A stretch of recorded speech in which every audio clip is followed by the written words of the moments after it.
Hi hello ಎಲ್ರಿಗೂ ನಮಸ್ಕಾರ. ಹೇಗಿದ್ದೀರಾ ಎಲ್ಲರೂ? ಉಸಿರಾದೆ ನೀ ಜೀವಕ್ಕೆ ಮುಂದಿನ ಅಧ್ಯಾಯವನ್ನು ಅಭಿವ್ಯಕ್ತಿ ಕಥಾಲೋಕದಲ್ಲಿ ನಾನು ತೊಗೊಂಡು ಬಂದಿದ್ದೇನೆ. ನಿಮಗೆಲ್ಲ ಗೊತ್ತು, ನಾನು ನಿಮ್ಮ ಸೌಮ್ಯ ಅಶ್ವಥ್. ನನ್ನ ಧ್ವನಿಯಲ್ಲಿ ಮೂಡಿ ಬರ್ತಾ ಇರುವಂತಹ ಈ ಕತೆ ಹೇಗಿದೆ ಅನ್ನೋದನ್ನು ದಯವಿಟ್ಟು ನಿಮ್ಮ ಅಭಿಪ್ರಾಯಗಳನ್ನ 2-3 ವಾಕ್ಯಗಳಲ್ಲಿ ತಿಳಿಸಿ. ಹಾಗೆ ನಮ್ಮ ಚಾನಲನ್ನು ಸಬ್ಸ್ಕ್ರೈಬ್ ಮಾಡಿ, ಲೈಕ್ ಮಾಡಿ, ಹೆಚ್ಚು ಹೆಚ್ಚು ಶೇರ್ ಮಾಡಿ ನಮ್ಮನ್ನು ಪ್ರೋತ್ಸಾಹಿಸಿ. ಬನ್ನಿ ಕತೆಗೆ ಹೋಗೋಣ. ಸರ್ವರ್ ಹೇಳಿದ ಟೇಬಲ್ ನಂಬರ್ 22 ಅನ್ನು ಹುಡುಕು ಬಂದ ಓಜಸ್ ಟೇಬಲ್ ಮೇಲಿದ್ದ ನಾಮಫಲಕದ ಮೇಲೆ ಕಣ್ಣಾಡಿಸ್ದ. ಆರುಷಿ ಇವೆಂಟ್ ಆಪರೇಷನ್ ಮ್ಯಾನೇಜರ್ ಅಂತ ಇರೋದನ್ನು ಕಂಡು ಗೊಂದಲದಲ್ಲಿ ಹುಬ್ಬು ತಿಡ್ಕೊಂಡ. ನಾನು ಕೇಳಿದ್ದು ಮಿಸ್ಟರ್ ಬಾಲಸುಬ್ರಹ್ಮಣ್ಯ ಅವ್ರು ಎಲ್ಲಿ ಸಿಗ್ತಾರೆ ಅಂತ. ಆ ಸರ್ವರ್ ಯಾಕೆ ಈ ಹುಡುಗಿ ಟೇಬಲ್ ನಂಬರ್ ಹೇಳ್ದ ಅಂತ ಯೋಚಿಸ್ತಾ 4 ಜನ ಕೂರಬಹುದಾದ ಟೇಬಲ್ನಲ್ಲಿ ಒಂಟಿ ಹುಡುಗಿ ಕೂತು ಊಟ ಮಾಡ್ತಾ ಇರೋದನ್ನು ಕಂಡು, ಹಲೋ ಮಿಸ್ ಆರುಷಿ, ಇಲ್ಲಿ ಪಾರ್ಟಿಯಲ್ಲಿ ಎಲ್ಲ ಫ್ಯಾಮಿಲಿ ಆ್ಯಂಡ್ ಫ್ರೆಂಡ್ಸ್ ಜೊತೆ ಎಂಜಾಯ್ ಮಾಡ್ತಾ ಇದ್ದರೆ ನೀವೇನು ಒಬ್ಬರೇ ಕೂತು ಊಟ ಮಾಡ್ತಾ ಇದ್ದೀರಾ? I really feel bad for you. ಬೇಕಿದ್ರೆ ನಾನು ಕಂಪ್ನಿ ಕೊಡಲಾ ಅಂತ ಬಂದ ಕೆಲಸವನ್ನು ಮರೆತು ಕಣ್ಣಿಗೆ ಬಿದ್ದ ಒಂಟಿ ಹುಡುಗಿ ಜೊತೆ ಆಗಲೇ ಫ್ಲರ್ಟ್ ಮಾಡೋಕ್ಕೆ ಶುರು ಮಾಡಿದ್ದ ನಮ್ಮ ಓಜಸ್. ಚಿಂಟು ತಾನೇ ಊಟ ಮಾಡ್ತೀನಿ ಅನ್ನೋ ಹಠದಲ್ಲಿ ಮೈ ಮೇಲೆ ಸೂಪ್ ಚೆಲ್ಲಿಕೊಂಡ ಕಾರಣ ಅವನನ್ನು ಆರುಷಿ ವಾಶ್ರೂಮ್ಗೆ ಕರ್ಕೊಂಡು ಹೋಗಿದ್ರೆ, ತನ್ನ ತಂದೆ ತಾಯಿಯನ್ನು ಜೊತೆಗೆ ಕರೆದುಕೊಂಡು ಬರದೆ ಒಂಟಿಯಾಗಿ ಬಂದಿದ್ದ ತ್ವಿಷಾ ಆರುಷಿ ಟೇಬಲ್ನಲ್ಲೇ ಕೂತು ತನ್ನ ಕೊಲ್ಲಿಗೆ ಮಗ ಚಿಂಟು ಜೊತೆ ಹರಟೆ ಹೊಡಿತಾ ಊಟ ಮಾಡ್ತಾ ಇದ್ಲು. ಆದರೆ ಈಗ ಓಜಸ್ ಇವಳು ಒಂಟಿಯಾಗಿರೋದನ್ನು ಕಂಡು ಇವಳನ್ನೇ ಆರುಷಿ ಅಂತ ತಪ್ಪು ತಿಳ್ಕೊಂಡಿರೋದಕ್ಕೆ ತಾನು ಆರುಷಿ ಅಲ್ಲ, ಅವರ ಅಸಿಸ್ಟೆಂಟ್ ಅಂತ ಹೇಳುವವಳಿದ್ಲು. ಆದರೆ ಕತ್ತೆತ್ತಿ ತನ್ನ ಎದುರಿಗೆ ನಿಂತು ನಗು ಮುಖ ಹೊತ್ತು ಮಾತಾಡ್ತಾ ಇರೋ ಹುಡುಗನ್ನ ಕಂಡು ಕೀಲಿ ಕೊಟ್ಟ ಗೊಂಬೆಯಂತೆ ಎದ್ದು ನಿಂತ ತ್ವಿಷಾ, ನೀವು ಕಂಪ್ನಿ ಕೊಡ್ತೀನಿ ಅಂದರೆ ನಾನು ಯಾಕೆ ಬೇಡ ಅನ್ಲಿ? Please have a seat. ಇವತ್ತು ನನ್ನ ಲಕ್ಕಿಯೆಸ್ಟ್ ಡೇ ಅನಿಸುತ್ತೆ, ಅದಕ್ಕೆ ನಿಮ್ಮಂಥ ಹ್ಯಾಂಡ್ಸಮ್ ನನ್ನ ಹುಡುಕ್ ಬಂದು ಮಾತಾಡಿಸ್ತಾ ಇರೋದು ಅಂತ ಹೇಳ್ತಾ ಓಜಸ್ ಕುಳಿತ ಕುರ್ಚಿಯ ಪಕ್ಕಕ್ಕೆ ತನ್ನ ಕುರ್ಚಿಯನ್ನು ಎಳೆದುಕೊಂಡು ಕೂತ್ಲು. ಅವನ ಎದುರಿಗೆ ಪ್ಲೇಟ್ ಇಟ್ಟು ತನಗೆ ಅಂತ ತರಿಸ್ಕೊಂಡಿದ್ದಂತಹ ಗ್ರಿಲ್ಡ್ ಮಶ್ರೂಮ್ನ ಸರ್ವ್ ಮಾಡಿದ್ಲು. ಅವಳೆಡೆಗೆ ನಸುನಕ್ಕು ತನ್ನ ಪ್ಲೇಟ್ನಲ್ಲಿದ್ದ ಪದಾರ್ಥಗಳನ್ನು ಮೊದಲು ಅವಳಿಗೆ ತಿನ್ನಿಸ್ದ. ಓಜಸ್ ನಡೆದುಕೊಂಡ ರೀತಿಗೆ ತ್ವಿಷಾ ತನ್ನ ಕನಸಿನ ಸರ್ದಾರ ಸಿಕ್ಕೇ ಬಿಟ್ಟ ಅನ್ನೋ ಖುಷೀಲಿ ಅದಾಗಲೇ ತನ್ನ ಮನದಲ್ಲಿ 100 ಕನಸುಗಳನ್ನು ಹೆಣೆದುಕೊಳ್ಳಿಕ್ಕೆ ಶುರು ಮಾಡಿಬಿಟ್ಟಿದ್ಲು. ಅವನು ಮಾಡಿದಂತೆಯೇ ತನಗೂ ಅವನಿಗೆ ತುತ್ತಿಡೋ ಮನಸ್ಸಾಯಿತು. ಲಜ್ಜೆ ತುಂಬಿದ ನಗು ಹೊತ್ತು ಇನ್ನೇನು ಪ್ಲೇಟ್ ಕಡೆ ಗಮನ ಕೊಡಬೇಕು ಅಷ್ಟರಲ್ಲೇ ಅಲ್ಲಿಗೆ ಬಂದ ಚಿಂಟು ಮೂನಂಕಲ್ ಅಂತ ಅಚ್ಚರಿಯಲ್ಲಿ ಚೀರುತ್ತಾ ಬಳಿಗೆ ಓಡಿ ಬಂದಿದ್ದು ಅಲ್ಲದೆ ಕೊಸರಾಡುತ್ತಾ ಅವನ ಮಡಿಲೇರಿ ಕೂತು ಅವನ ತಟ್ಟೆಯಲ್ಲಿದ್ದ ತಿನಿಸನ್ನು ಬಾಯಿಗೆ ಹಾಕ್ಕೊಂಡ್ಬಿಟ್ಟ. ಆರುಷಿ ಸಹ ಓಜಸ್ನ ಇಲ್ಕಂಡು ಅಚ್ಚರಿಪಟ್ಲು. ಇದೇನು, ನಾನು ಎಲ್ಲಿಗೆ ಹೋಗಲಿ ಇವರಲ್ಲಿ ಕಾಣಿಸ್ಕೊಳ್ತಾರಲ್ಲ, ಇದು ಕಾಕತಾಳೀಯನ ಅಥವಾ ಇವರು ಏನಾದರೂ ಶಾಶ್ವತ ಕಡೆಯವರ? ಭಯದಲ್ಲಿ ಅವಳ ಹೃದಯ ತಲ್ಲಣಿಸಿತು. ಇಷ್ಟೊತ್ತು ಮುದ್ದಾಗಿ ಕಾಣುತ್ತಿದ್ದ ಹುಡುಗಿಯ ಮೊಗ ಭಯಕ್ಕೆ ಬಿಳುಚಿಕೊಂಡಿದ್ದು ಓಜಸ್ ಗಮನಕ್ಕೂ ಬಂತು. ಅಂದು ಅಪಾರ್ಟ್ಮೆಂಟ್ ಪಾರ್ಕಿಂಗ್ ಜಾಗದಲ್ಲಿ ಸಹ ಹೀಗೇನೆ ಭಯದಲ್ಲಿ ಕಂಪಿಸ್ತಾ ಹಾಗೆಯೇ ಮೂರ್ಛೆ ಹೋಗಿದ್ದನ್ನು ನೆನೆದವನ ಬೇಸರ ಹೆಚ್ಚಿಸಿತು. ನಾನಿವ್ರಿಗೆ ಏನು ಮಾಡಿದ್ದೀನಿ ಅಂತ ಹೀಗೆ ನಾನು ನೋಡಿದಾಗೆಲ್ಲ ಹೆದರ್ಕೊಳ್ತಾರೆ. ಬೇಸರದಲ್ಲಿ ಆರುಷಿ ಕಡೆಗೆ ಅಸಡ್ಡೆ ನೋಟ ಬೀರಿ ಚಿಂಟುನ ತನ್ನ ಮಡಿಲಿನಿಂದ ಕೆಳಗಿಳಿಸಿ, ಆರು ಡಾರ್ಲಿಂಗ್, ಇವರೆಲ್ಲ ಯಾರು? ಹೀಗೆ ಯಾರಂದರೆ ಅವ್ರ ಟೇಬಲ್ ಬಳಿಗೆ ಬಂದು ಡಿಸ್ಟರ್ಬ್ ಮಾಡಬಾರ್ದು ಅನ್ನೋ ಕನಿಷ್ಠ ಕಾಮನ್ ಸೆನ್ಸು ಇಲ್ವಾ ಅಂತ ಹೇಳ್ದ. ಮಿಸ್ಟರ್, ನೀವೇ ನನ್ನ ಟೇಬಲಲ್ಲಿ ಬಂದು ಕೂತು ನನ್ನ ಅಸಿಸ್ಟೆಂಟ್ ಜೊತೆಗೆ ಸಭ್ಯತೆ ಮೀರಿ ವರ್ತಿಸ್ತಾ ಇರೋದು ಅಲ್ಲದೆ ನನಗೆ ಕಾಮನ್ ಸೆನ್ಸ್ ಇಲ್ಲ ಅಂತ ಹೇಳ್ತಿದ್ದೀರಾ? ತ್ವಿಷಾ, ಯಾರಿವರು? ನಮ್ಮ ಆಫೀಸ್ ಪಾರ್ಟಿಯಲ್ಲಿ ಏನು ಮಾಡ್ತಾ ಇದ್ದಾರೆ ಅಂತ ಕೇಳಿದ್ಬಿಟ್ಟು ನೀನು ಅವ್ರ ಸಮಕ್ಕೆ ನಡ್ಕೊಳ್ತಾ ಇದೆಯಲ್ಲ, ನಾನ್ಸೆನ್ಸ್ ಅಂತ ರೇಗಿದ್ಲು. ತ್ವಿಷಾ ಭಯದಲ್ಲೇ ಎದ್ದು ನಿಂತು, ಆರು, ಅದು ಇವರಾಗೆ ಬಂದು ಡಿನ್ನರ್ ಮಾಡೋಕ್ಕೆ ಕಂಪ್ನಿ ಕೊಡಲಾ ಅಂತ ಕೇಳಿದ್ರು. ನೋಡೋಕೆಷ್ಟು ಡೀಸೆಂಟಾಗಿದ್ದಾರೆ, ಹೇಗೆ ಬೇಡ ಅಂತ ಅನ್ನಲಿ? ಅದಕ್ಕೆ ಹ್ಞೂ ಅಂದೆ. ಪ್ಲೀಸ್ ನನ್ನ ತಪ್ಪಿಗೆ ಅವ್ರನ್ನ ಬೈಬೇಡ ಅಂತ ಓಜಸ್ನ ವಹಿಸಿಕೊಂಡು ಮಾತಾಡಿದ್ದ ರೀತಿಗೆ ಆರುಷಿ ದಂಗಾದಳು. ತನಗಿಂತ 3 ವರ್ಷಕ್ಕೆ ದೊಡ್ಡವಳು ತ್ವಿಷಾ. ಅವಳ ಹೆತ್ತವರಿಗೆ ಮಗಳ ಮದುವೆಯದ್ದೇ ಚಿಂತೆ. ಇವಳು ತಂದೆ ತಾಯಿ ಮನೆ ಕರೆಸಿರೋ ಗಂಡುಗಳ ಪೈಕಿ ಅರ್ಧದಷ್ಟು ಜನ ಹುಡುಗಿ ಸ್ವಲ್ಪ ದಪ್ಪ, ಬಣ್ಣ ಕೂಡ ಕಡಿಮೆ ಅಂತ ಇವಳನ್ನು ರಿಜೆಕ್ಟ್ ಮಾಡಿದರೆ, ಇವಳನ್ನೊಪ್ಪದವರು ತಾನೇ ಯಾವುದೋ ಒಂದು ಕಾರಣ ಕೊಟ್ಟು ರಿಜೆಕ್ಟ್ ಮಾಡ್ತಾನೆ ಬಂದಿದ್ದಾಳೆ ತ್ವಿಷಾ. ಯಾರಾದರೂ ಮದುವೆ ಬಗ್ಗೆ ಅವಳ ಆಸೆ ಕನಸುಗಳ ಪಟ್ಟಿ ಕೇಳಿದ್ರೆ ತಲೆ ಸುತ್ತಿ ಬೀಳೋದು ಖಂಡಿತ. ತನ್ನದೇ 108 ಕನಸು ಫ್ಯಾಂಟಸಿ ಹೊತ್ತು ಯಾವುದೇ ಗಂಡನ ಭೇಟಿಯಾದರೂ ಅಲ್ಲಿ ಅವಳಿಗೆ ಸಿಗುತ್ತಾ ಇರೋದು ನಿರಾಸೆನೇ ಹೊರತು ಬೇರೇನೂ ಅಲ್ಲ. ಆದರೆ ಯಾಕೋ ತಿಳಿಯೋದು, ಓಜಸ್ನ ಕಂಡ ತಕ್ಷಣ ಇವನೇ ನನ್ನ ಕನಸಿನ ರಾಜ ಅನ್ನುವಂತಹ ಅನಿಸಿಕೆ ಮೂಡಿತು ತ್ವಿಷಾ ಮನಸ್ಸಲ್ಲಿ. ಅದಕ್ಕೆ ಆರುಷಿ ಅವನಿಗೆ ರೇಗಿದ್ರೆ ತಾನು ಓಜಸ್ನ ಪರ ಮಾತಾಡಿದ್ದು ಅಲ್ಲದೆ ಇವರು ನನ್ನ ಮ್ಯಾನೇಜರ್ ಆರುಷಿ ಮೇಡಮ್, ಇವರು ಯಾವಾಗಲೂ ಹೀಗೇನೆ ಸರ್, ಮೇಡಮ್ಗೆ ಮೂಗಿನ ತುದಿಲೇ ಕೋಪ ಇರುತ್ತೆ, ಹಿಂದೆ ಮುಂದೆ ಯೋಚಿಸದೆ ಮಾತಾಡ್ಬಿಡ್ತಾರೆ. ನೀವು ಇವ್ರ ಮಾತಿಗೆಲ್ಲ ತಲೆ ಕೆಡಿಸ್ಕೊಳಕ್ಕೆ ಹೋಗಬೇಡಿ ಪ್ಲೀಸ್, ನನ್ನ ಜೊತೆ ನೀವು ಡಿನ್ನರ್ ಮಾಡಬಹುದು ಅಂತ ಹೇಳಿದ್ರೆ ಆರುಷಿ ಮಾತ್ರ ಹುಬ್ಬುಗಂಟಿಕ್ಕಿ ತನ್ನ ಎದುರಿಗೆ ನಿಂತಿರೋವನನ್ನು ದಿಟ್ಟಿಸಿ ನೋಡ್ತಾ ಇದ್ದಾಳೆ. ಸಾರಿ ಡಾರ್ಲಿಂಗ್, ನೀವು ಒಬ್ಬರೇ ಇದ್ದೀರಾ ಅಂತ ಕಂಪ್ನಿ ಕೊಡೋಕ್ಕೆ ಬಂದೆ, ಆದರೆ ಇಲ್ಲಿ ಈ ಅಮ್ಮ ಮಗನನ್ನು ನೋಡಿದ್ಮೇಲೆ ಒಂದು ತನ್ನ ಇರಲಿ, ಒಂದು ಗುಟುಕ್ ನೀರು ಸಹ ಗಂಟ್ಲಲ್ಲಿ ಇಳಿಯಲ್ಲ ಅಂತ ಹೇಳಿ ಅಲ್ಲಿಂದ ಸರಿದು ಹೋದವನು ಮತ್ತೆ ವಾಪಸ್ ಬಂದು ಇಲ್ಲಿ ಮಿಸ್ಟರ್ ಬಾಲಸುಬ್ರಹ್ಮಣ್ಯ ಅವ್ರು ಎಲ್ಲಿ ಸಿಗ್ತಾರೆ ಅಂತ ಕೇಳಿದ್ರೆ ತ್ವಿಷಾ ಉತ್ತರಿಸೋ ಮೊದಲೇ ಆರುಷಿ ನಮ್ಮ ಬಾಸ್ ಹತ್ರ ನಿಮಗೇನು ಕೆಲಸ ಅಂತ ಮುಖ ಗಂಟಿಕ್ಕಿ ಕೇಳಿದ್ಲು.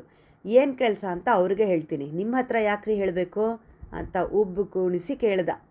ನಿಟ್ಟುಸಿರು ಬಿಟ್ಟು ಈ ಪಾರ್ಟಿಗೆ ಮುಖ್ಯ ಅತಿಥಿಯಾಗಿ ಬಂದಿದ್ದ ಸ್ಟೇಟ್ ಮಿನಿಸ್ಟರ್ ಅವರನ್ನು ಬೀಳ್ಕೊಡ್ಲಿಕ್ಕೆ ಹೋಗಿದ್ದಾರೆ. ಏನು ವಿಚಾರ ಪ್ಲೀಸ್ ನನ್ನ ಹತ್ರ ಹೇಳಿ ಅಂತ ಮಾತಿನಲ್ಲಿ ಪ್ಲೀಸ್ ಇದ್ದರೂ ಮುಖದ ಮೇಲೆ ಅಸಹನೆ ಎದ್ದು ಕಾಣ್ತಾ ಇತ್ತು. ಓಜಸ್ ಸಹ ಅವಳಂತೆಯೇ ಅಸಹನೆಯಲ್ಲಿ ಮುಖ ಸೊಟ್ಟ ಮಾಡಿ, ನನ್ನ ಸ್ನೇಹಿತ ನಿತಿನ್ ಯಾವುದೋ ಪಾರ್ಟಿ ಹಾಲ್ ಕನ್ಸ್ಟ್ರಕ್ಷನ್ ಬಗ್ಗೆ ಮಿಸ್ಟರ್ ಬಾಲಸುಬ್ರಹ್ಮಣ್ಯ ಅವ್ರ ಹತ್ರ ಮಾತಾಡ್ಕೊಂಡು ಬಾ ಅಂತ ಹೇಳಿ ಕಳಿಸ್ದ. ಆದರೆ ನೀವು ಇದೇ ಕಂಪ್ನಿಲಿ ಕೆಲಸ ಮಾಡ್ತಾ ಇದ್ದೀರಾ ಅಂದರೆ ನನಗೆ ಈ ಪ್ರಾಜೆಕ್ಟ್ ಸಿಗದಾಗೆ ಏನಾದರೂ ಕುತಂತ್ರ ಮಾಡ್ತೀರಾ ಅನ್ನೋದು ಗೊತ್ತಿದೆ. ನನ್ನ ಬಗ್ಗೆ ನಿಮ್ಮ ಮಗನ ಕಿವಿ ಊದಿದ ಹಾಗೆ ನಿಮ್ಮ ಬಾಸ್ ಕಿವಿಲಿ ಸಹ ನೆಗೆಟಿವ್ ಕಮೆಂಟ್ ಮಾಡೋ ಅವಶ್ಯಕತೆ ಇಲ್ಲ. ನಾನಾಗೇ ಈ ಪ್ರಾಜೆಕ್ಟ್ನ ರಿಜೆಕ್ಟ್ ಮಾಡಿ ಹೋಗ್ತಾ ಇದ್ದೀನಿ ಅಂತ ಹೇಳಿ ಹೊರಟವನ ಮಾತಿನಲ್ಲಿ ಕೋಪಕ್ಕಿಂತ ಬೇಸರ ಇರೋದು ಆರುಷಿ ಗಮನಕ್ಕೂ ಬಂತು. ಆಗಲೇ ಅವಳಿಗೆ ಪಾರಿಜಾತ ಅಂದು ಒಂದು ಕಟ್ಟಡ ಕಾಮಗಾರಿ ತೋರಿಸಿ ಇವನನ್ನು ಸಿವಿಲ್ ಇಂಜಿನಿಯರ್ ಅಂತ ಹೇಳಿದ್ದು ನೆನಪಾಯಿತು. ಹಾಗೆ ತನ್ನ ಬಾಸ್ ಕೂಡ ಇಂದು ಪಾರ್ಟಿಗೆ ಬರೋ ಇಂಜಿನಿಯರ್ನ ವಿಚಾರಿಸ್ಕೊಳ್ಳಿ ಅಂತ ಹೇಳಿದ್ದು ನೆನಪಾಗಿ ತನ್ನ ದುಡುಕು ಬುದ್ಧಿಗೆ ತನ್ನನ್ನು ತಾನೇ ಶಪಿಸ್ಕೊಂಡು ಓಜಸ್ನ ತಡೆದು, ಒಂದು ನಿಮಿಷ ಮಿಸ್ಟರ್, ಪ್ಲೀಸ್ ಹೋಗಬೇಡಿ, ಐ ಆಮ್ ಸಾರಿ, ನಿಮ್ಮನ್ನು ಇಲ್ಲಿ ನೋಡಿದ ತಕ್ಷಣ ಹಿಂದೆ ಮುಂದೆ ಯೋಚಿಸದೆ ಮನಸ್ಸಿಗೆ ಬಂದಂತೆ ಮಾತಾಡಿಬಿಟ್ಟೆ, but I really apologise for my behaviour. ನಮ್ಮ ಬಾಸ್ ಇವತ್ತು ನಮ್ಮ ಕಟ್ಟಡಗಳ ನಿರ್ಮಾಣದ ಕುರಿತು ಮಾತನಾಡಲಿಕ್ಕೆ ಒಬ್ಬರು ಇಂಜಿನಿಯರ್ ಬರ್ತಾರೆ ಅಂತ ಹೇಳಿದರು, ಆದರೆ ಅದು ನೀವೇ ಅಂತ ಗೊತ್ತಾಗಲಿಲ್ಲ. ಪ್ಲೀಸ್ ಬನ್ನಿ, ಮೊದಲು ಡಿನ್ನರ್ ಮಾಡಿ ಆಮೇಲೆ ಕೆಲಸದ ವಿಷಯ ಮಾತಾಡೋಣ. Twisha please take care of him ಅಂತ ಹೇಳಿ ಅವನಿಗೆ ಕುಳಿತುಕೊಳ್ಳಿಕ್ಕೆ ತಿಳಿಸಿ ತಾನು ಬಾಸ್ ಎಲ್ಲಿದ್ದಾರೆ ನೋಡ್ಕೊಂಡು ಬರ್ತೀನಿ ಅಂತ ಹೇಳಿ ಹೋದ್ಲು. ಚಿಂಟು ತ್ವಿಷಾ ಎದುರಿಗೆ ಕೂತಿದ್ದವನು ಓಜಸ್ ಕಡೆ ನೋಡಿ, ಮುನಂಕಲ್ ಐಸ್ ಕ್ರೀಮ್ ತಿಂತೀರಾ ಅಂತ ಕೇಳಿದ್ರೆ ತಲೆ ಆಡಿಸಿ ಬೇಡ ಅಂದ. ತ್ವಿಷಾ ಆಂಟಿ, ಅಂಕಲಿಗೆ ಬೇಡ, ಆದರೆ ನನಗೆ ಐಸ್ ಕ್ರೀಮ್ ಬೇಕು, ಅಮ್ಮ ಪಾರ್ಟಿಲಿ ಐಸ್ ಕ್ರೀಮ್ ಕೊಡಿಸ್ತೀನಿ ಅಂತ ಹೇಳಿದ್ಲು ಅಂತ ಹೇಳಿದ್ರೆ ಸರ್ವರ್ನ ಬಳಿ ಕರೆದು ಮಗುಗೆ ಒಂದು ಸ್ಕೂಪ್ ಚಾಕ್ಲೇಟ್ ಐಸ್ ಕ್ರೀಮ್ ಹೇಳಿದವಳು ಓಜಸ್ಗಾಗಿ ಸಹ ತಾನೇ ಫುಡ್ ಆರ್ಡರ್ ಮಾಡಿದ್ಲು. ನೀವು ತುಂಬ ಫ್ರೆಂಡ್ಲಿ ಮಿಸ್ ತ್ವಿಷಾ, ರೈಟ್, ನಿಮ್ಮ ಹೆಸರು ತುಂಬ ಚೆನ್ನಾಗಿದೆ ನಿಮ್ಮ ಹಾಗೆ ಅಂತ ಹೇಳ್ದ. ಓಜಸ್ ಮಾತಿಗೆ ನಾಚುತ್ತಾ ಅವನೆಡೆಗೆ ನಗು ಬೀರಿ, ನೀವು ನೋಡೋಕೆ ತುಂಬ ಹ್ಯಾಂಡ್ಸಮ್ ಆಗಿದ್ದೀರಾ, ಆದರೆ ನಿಮ್ಮ ಹೆಸರೇನು ಅಂತ ಗೊತ್ತಾಗಲಿಲ್ಲ ಅಂತ ಹೇಳಿದ್ರೆ ಚಿಂಟು ಇವ್ರು ನನ್ನ ಮೂನ್ ಅಂಕಲ್ ಅಂತ ಹೇಳ್ದ. ಚಿಂಟು, ಅವಾಗಲಿಂದ ನೋಡ್ತಾ ಇದ್ದೀನಿ, ನೀನು ಇವ್ರನ್ನ ಮೂನ್ ಅಂಕಲ್ ಅಂತ ಕರಿತಾ ಇದೆಯಾ, ನಿನಗೆ ಹೇಗೆ ಇವ್ರ ಪರಿಚಯ ಅಂತ ಕೇಳಿದ್ದೆ ತಡ ಓಜಸ್ ತನ್ನ ಮನೆ ಎದುರಿಗಿರೋದು ಅಂತ ಅವನ ಬಗ್ಗೆ ಮಾತ್ರ ಅಲ್ಲ, ಅವನ ತಂದೆ ತಾಯಿ, ಅವ್ರ ಮನೆಯಲ್ಲಿ ಅವನು ಇಂದು ಬೆಳಗ್ಗೆ ತಿಂದಿದ್ದ ರೊಟ್ಟಿ ಬಗ್ಗೆ ಸಹ ವರದಿ ಒಪ್ಪಿಸ್ಬಿಟ್ಟ. ಓ ಗಾಡ್, ಎಷ್ಟು ಮಾತಾಡ್ತಾನೆ ಈ ಹುಡುಗ ಅಂತ ಅಸಹನೆಯಲ್ಲಿ ಹಣೆ ನೀವ್ಕೊಂಡ ಓಜಸ್. ಸಾರಿ ಮೂನ್ ಅಂಕಲ್, ತನ್ನಿಂದ ಅಂಕಲ್ಗೆ ಏನೋ ಬೇಸರ ಆಯಿತು ಅನ್ನೋದನ್ನು ಗ್ರಹಿಸಿ ಕ್ಷಮಾಪಣೆ ಕೋರಿದವನು ಟೇಬಲ್ ಮೇಲೆ ಸರ್ವರ್ ಐಸ್ ಕ್ರೀಮ್ ತಂದಿಟ್ಟು ಹೋದರೂ ಅದರ ಕಡೆ ಗಮನ ಕೊಡದೆ ಸುಮ್ಮನೆ ಕೈ ಕಟ್ಟಿ ಕೂತೇ ಇದ್ದ. ಆಗಲೇ ಐಸ್ ಕ್ರೀಮ್ ಬೇಕು ಅಂತ ಬೊಬ್ಬೆ ಹೊಡಿತಾ ಇದ್ದೆ, ಈಗ ತಂದಿಟ್ರು ತಿನ್ನಕ್ಕೇನೋ ಕೊಬ್ಬು, ಎಲ್ಲ ನಿಮ್ಮಮ್ಮನ ಹಾಗೆ. ಚಿಂಟು ಏನೂ ತಿನ್ನದೆ ಕುಳಿತಿರೋ ರೀತಿಗೆ ರೇಗಿದ ಓಜಸ್. ಪಾಪ ಮಗು ಮಿಸ್ಟರ್ ಮೂನ್, ಅವನ ಮೇಲೆ ಯಾಕೆ ಕೋಪ ಮಾಡ್ಕೋತೀರಾ, ಏನೋ ಇವನು ಅಮ್ಮನ ಮೇಲೆ ಕೋಪ ಮಾಡಿಕೊಂಡ್ರೆ ಅದಕ್ಕೊಂದು ಅರ್ಥ ಇದೆ, ಆರುಕ್ಕೆ ತಾಳ್ಮೆ ಅನ್ನೋದೇ ಇಲ್ಲ ಅಂತ ಹೇಳಿದವಳು ತನ್ನ ತಪ್ಪಿನ ಅರಿವಾಗಿ ತಲೆ ತಗ್ಗಿಸ್ಲು. ಸಾರಿ, ಹಾಗೆಲ್ಲ ಸ್ನೇಹಿತೆ ಮೇಲೆ ಇಲ್ಲೇ ಸಲ್ಲದ ಚಾಡಿ ಹೇಳಬಾರ್ದು, ನಿಜ ಹೇಳ್ತೀನಿ ಮಿಸ್ಟರ್ ಮೂನ್, ಮೊದಲೆಲ್ಲ ಆರುಷಿ ಅಂದರೆ ತಾಳ್ಮೆ, ಅವಳಿಗೆ ಅದೆಷ್ಟು ಸಹನೆ, ಜೀವನದ ಬಗೆಗೆ ಅದೆಷ್ಟೋ ಕನಸುಗಳಿದ್ವು.